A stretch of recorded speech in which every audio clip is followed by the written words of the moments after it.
अस्सलाम वालेकुम students, welcome to legal path पे यूट्यूब चैनल। पिछली वीडियोस में हम कॉन्स्टिट्यूशन ऑफ पाकिस्तान 1973 को डिस्कस कर रहे हैं, लेकिन अब हम साथ साथ ही पाकिस्तान पीनल कोड को भी स्टार्ट करने लगे हैं।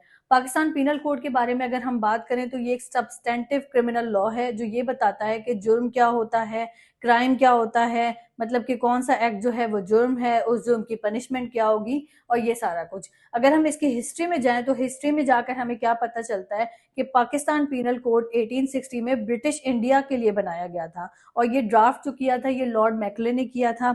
और उसके बाद जो है ये पाकिस्तान बनने के बाद इसी लॉ को पाकिस्तान पीनल कोड कह दिया गया और इसी में साथ साथ जो है चीजें अमेंड होती रही हैं और इसके बाद जो है ये सारा पाकिस्तान पीनल कोड हमारे पास है। अगर हम इसके ऑब्जेक्ट की बात करें कि मतलब इसको बनाने का पर्पस क्या था, तो पर्पस क्या है, पर्पस ये है कि सोसाइटी में अमन हो, ऑर्डर मेंटेन रहे और जुर्म करने वालों को सजा दी जाए और लोगों को जुर्म करने से रोका जाए और जस्टिस प्रोवाइड किया जाए। ये सारा जो है ये ऑब्जेक्ट है पीपीसी का। अगर हम आगे इसकी फर्दर एप्लीकेशन की बात करें कि ये अप्लाई कहाँ कहाँ पे होता है, तो ये पूरे पाकिस्तान पे अप्लाई होता है, हर किसी पर होता है और फॉरेनर्स पे भी होता है अगर वो पाकिस्तान के अंदर होंगे। अगर हम इसकी स्ट्रक्चर की बात करें तो पीपीसी के ओवरऑल 23 चैप्टर्स हैं जिनको 511 सेक्शंस में डिवाइड किया गया है। अगर हम पीपीसी के एसेंशियल एलिमेंट्स की बात करें तो इसके दो एसेंशियल एलिमेंट हैं, एक्टस रिया और मेंस रिया। एक्टस रिया जो है ये गिल्टी एक्ट के बारे में बताता है और मेंस रिया जो है ये गिल्टी माइंड के बारे में बताता है।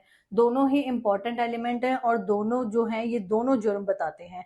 अब जो है आगे हम इसको डिस्कस करें तो इस चीज को आपने याद रखना है, ये लॉ गैट के हवाले से बहुत ही इंपॉर्टेंट पॉइंट्स हैं, इनके बारे में जो है लॉ गैट में सवाल आता ही आता है। एक और चीज अगर हम इसके बारे में डिस्कस करेंगे तो वो ये है कि पीपीसी जो है वो सब्सटेंटिव लॉ है, ये आपने याद रखना है। ये भी लॉ गैट के हवाले से बहुत इंपॉर्टेंट सवाल है, आता ही आता है। उसके बाद जो है अब हम आगे जो है फर्दर सेक्शन नंबर 1 से लेकर 5 को नेक्स्ट वीडियो में डिस्कस करेंगे।